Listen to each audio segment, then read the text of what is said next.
Histoire. Un jour naquit une petite fille. Une petite fille dans une famille, tout ce qu'il y a d'ordinaire, si le bonheur est ordinaire. Elle fait la joie de ses parents, son papa, de sa maman, et l'élève ensemble, l'éduque, lui enseigne les bases de leur vie. Elle va à l'école, regarde la télé, grandit, affirme son caractère, sa volonté propre. Moi, quand je serai grande, je serai princesse. Et le travail, la volonté, étant ce qu'on lui avait appris. Elle y travaille et la nature l'y a aidée. Elle était naturellement bellote. En y travaillant, elle devint belle. Elle avait des prédispositions à apprendre. Elle eut des diplômes. Et de fil en aiguille, au hasard de la vie et des rencontres, mais qu'est-ce que c'est que le hasard? Elle rencontre un jeune architecte en devenir. Il avait de grandes idées, une certaine classe sociale, une prestance. Ces deux-là étaient sur la même longueur d'onde. C'est mon prince charmant, se dit la princesse. C'est la parure de l'intérieur de ma maison, se dit l'architecte. Ils se marièrent. Une année, deux, quelques-unes passent. La vie tourbillonne dans les artifices des réceptions, de la mise en valeur des relations. Lui, construisant, trouvant des marchés, faisant rentrer argent et même or. Voilà, on pourrait dire que l'histoire finit bien, mais la vie n'est pas un conte de fées. Et qu'est-ce que ça apporte, l'argent et l'or? Dans cette grande maison, la belle princesse se trouva seule un soir. Seule, effrayante solitude pour elle, face à face. Cet époux qui court après la fortune du monde, insatisfait, comme passant à travers elle pour avoir, se sert d'elle, enfin de son image, de sa représentation. Et moi, se dit-elle.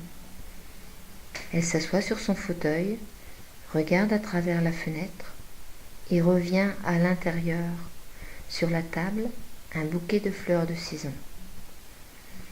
Puis un autre soir, plein de solitude mais surtout de vide, même avec la présence de son époux, qui lui raconte sa journée comme on raconte des guerres.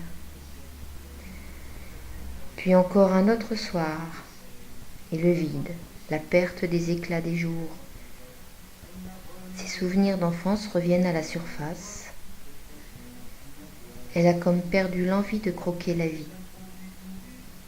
Mais toujours ses yeux reviennent sur le bouquet sur la table, où son regard approche et lui apporte un sourire quand sa tête vide part à la dérive. L'accroche au bouquet, elle cherche d'où il vient. Qui l'a mis là? Celui-là et celui des autres jours. Elle observe, cherche, comme retrouver une envie de savoir, de connaître. Un jour, dans le silence de la pièce, quelques pas se font entendre. Là, un homme, se croyant seul, prend le bouquet de la veille et en met un autre, tout fraîchement coupé. Le regarde, l'arrange et s'en va, à petits pas, discrètement. Il s'agit d'un employé, c'est un homme ordinaire, comme la famille d'où elle vient, si le bonheur est ordinaire. Il mange quand il a faim et s'en régale, il boit quand il a soif et s'en régale, ne s'oblige de rien, fait ce qu'il a envie, ne construit rien pour demain, profite d'aujourd'hui, et souvent dans le rire, entouré de gens sincères et de plaisir. À l'occasion d'un jour, elle lui demande pourquoi il met les fleurs fraîches tous les jours sur la table. Pour vous, madame, dit-il avec un regard timide. Merci, monsieur. Elle représente et m'apporte beaucoup ces fleurs. Ceci dit, une gêne s'installe, une gêne qui fait que deux montagnes ne peuvent se toucher, mais elles existent. La petite princesse n'en peut plus de cette vie. Elle étouffe dans ses simagrées, se dit qu'elle s'est trompée. Elle ne veut plus être princesse. Elle veut être. Prend son baluchon, ses bagages qui font son métier, ses revenus propres, et s'en va. Allant reconstruire ailleurs, pas un château, non, une maisonnette, un endroit avec des fenêtres, un feu et un jardin.